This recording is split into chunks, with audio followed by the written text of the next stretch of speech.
Hello students, जैसा कि पिछली क्लास में आप लोगों ने 3D सीरीज़ की स्टडी की, आज हम लोग स्टार्ट करते हैं द्वितीय 4D संक्रमण श्रेणी।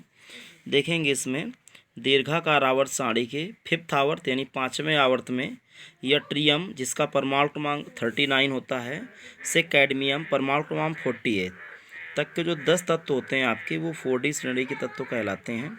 और ये आप लोग ध्यान रखेंगे, इन तत्वों का जो अंतिम इलेक्ट्रॉन है वो 4D उपकोष में पाया जाता है। 4D श्रेणी के तत्वों का अंतिम इलेक्ट्रॉन 4D उपकोष में प्रवेश करता है या पाया जाता है। और इनके जो बाह्य कोश का इलेक्ट्रॉनिक विन्यास हम लोग लिखते हैं, वो लिखते हैं 4D 1 to 10 और 5s0 to 2, 5s0 से 2।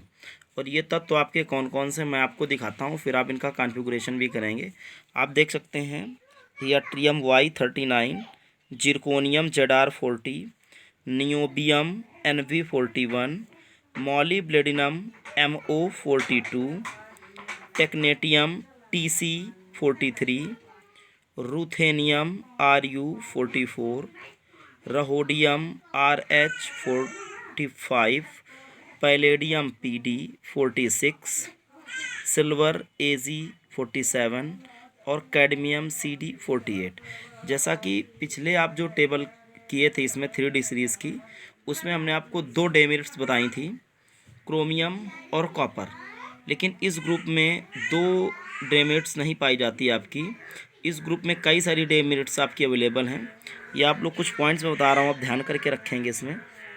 जैसे आपका ये नियोबियम है, इसमें S में एक इलेक्ट्रॉन्स अवेलेबल होता है। इसी तरह से आपका मॉलीब्लेडिनम, इसमें भी एक इलेक्ट्रॉन अवेलेबल होता है। मॉलीब्लेडिनम के बाद में बात करेंगे रूथेनियम की, इसमें भी एक इलेक्ट्रॉन पाया जाता है। अगर आप रहोडियम ले लेते हैं तो इसमें भी S में एक ही इलेक्ट्रॉन मिलता है।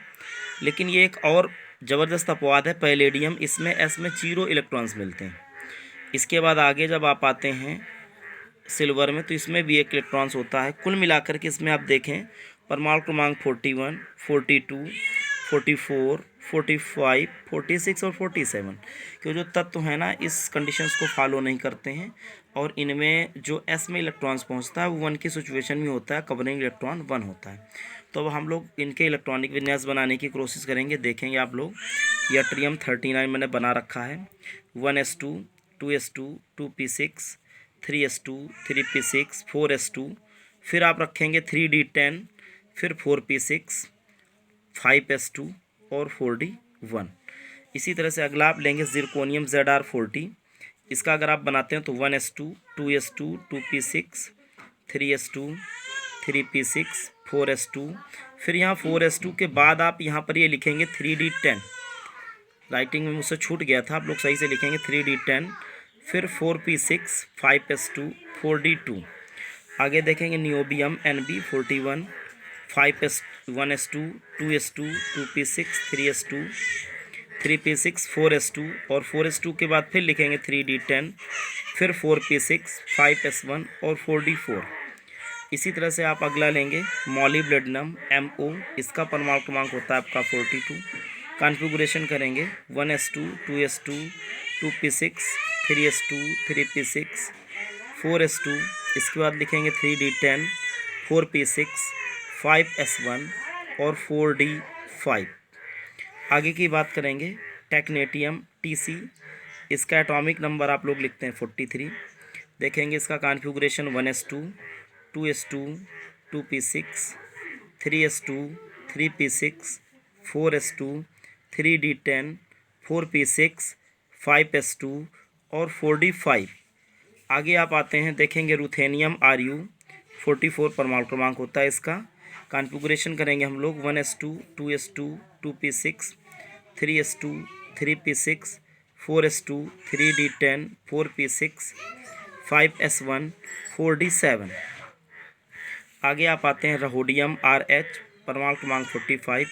देखेंगे आप इसका 1s2, 2s2, 2p6, 3s2, 3p6, 4s2, 3d10, 4p6, 5s1 और 4d8।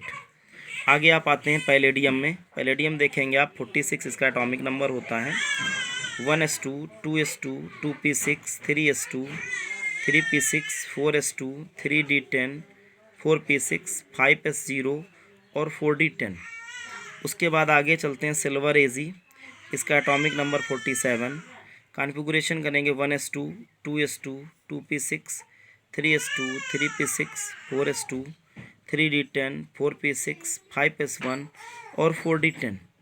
इसी तरह से आप अगला लेते हैं कैडमियम CD, देखेंगे 48, 1s2, 2s2, 2p6, 3s2, 3p6, 4s2, 3d10, 4p6, 5s2 और 4d10। तो ये आपका सेकंड ग्रुप या द्वितीय जो आपकी संक्रमण श्रेणी है, जिसको आप 4D संक्रमण श्रेणी कहते हैं, वो आपकी फिनिश होती है। इसको आप बहुत अच्छे से नोट करेंगे और फिर नोट करने के बाद मुझे सेंड करेंगे। इसके बाद और हम आगे चलते हैं तृतीय या 5D संक्रमण श्रेणी की तरफ। तो देखेंगे आप लोग इसमें दीर्घाकार आवर्त सारणी के 6th आवर्त में लैंथेनम 57 तथा हैफनियम 72 से मरकरी 80 तक के तत्व आते हैं, जिनका अंतिम इलेक्ट्रॉन 5D उपकोष में पाया जाता है। आगे की बात करेंगे तथा इनके बाह्य कोष का जो इलेक्ट्रॉनिक विन्यास है वो 5D 1 to 10, 6x 1 या 2 होता है। अब इन तत्वों की हम थोड़ी सी चर्चा कर लेते हैं, पहचान लेते हैं कि एलिमेंट्स हमारे होते कौन कौन से हैं। तो आप देखेंगे इसमें थोड़ा सा 57 नंबर में आपका लैंथेनम आता है, 72 नंबर, इसके बाद आप 57 से 72 के बीच देखेंगे आप लोग तो 14 एलिमेंट्स बचते हैं, जिनको हम 4f ब्लॉक के तत्व कहते हैं और इनको दीर्घाकार आवर्त सारणी के बीच में रखा गया। ध्यान रखेंगे 57 से 72 के बीच के जो 14 तत्व हैं उनको आवर्त सारणी के बाहर रखा है और उनको हम लोग 4f ब्लॉक के तत्व कहते हैं। तो यहाँ देखेंगे लैंथेनम 57, 72 में आपका हैफनियम आता है, फिर 73 में आपका टेंटेलम आता है, 74 टंगस्टन जिसको आप वुल्फ्रॉम भी बोलते हैं, 75 में रहेनियम, 76 ओस्मियम, 77 इरिडियम, 78 प्लेटिनम, 79 गोल्ड और 80 मरकरी, 80 में आपका उसके बाद आगे की बात करेंगे तो 80 में आपका मरकरी हो गया। ठीक है, अब आप यहाँ से देखेंगे अगर आप कॉन्फ़िगरेशन करते हैं तो ये सब जीनान के सिचुएशंस में आएंगे। जीनान आपका XE ध्यान रखेंगे, नोबल गैस की सिचुएशन में लेके आएंगे। तो बायो कोष का इलेक्ट्रॉनिक विन्यास केवल मैंने लिख रखा है, बाकी आपको करने की जरूरत नहीं, एग्जाम में नहीं पूछा जाता है। देखेंगे ये 7s2, 6d1, 4f14, 5d2, 6s2, 4f14, 5d3, 6s2। इसी तरह से टंगस्टन देखेंगे आप लोग 4f14, 5d4, 6s2।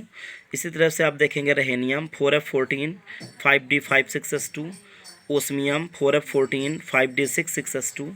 इसी तरह से आप देखेंगे इरिडियम 4f14, 5d7, 6s2।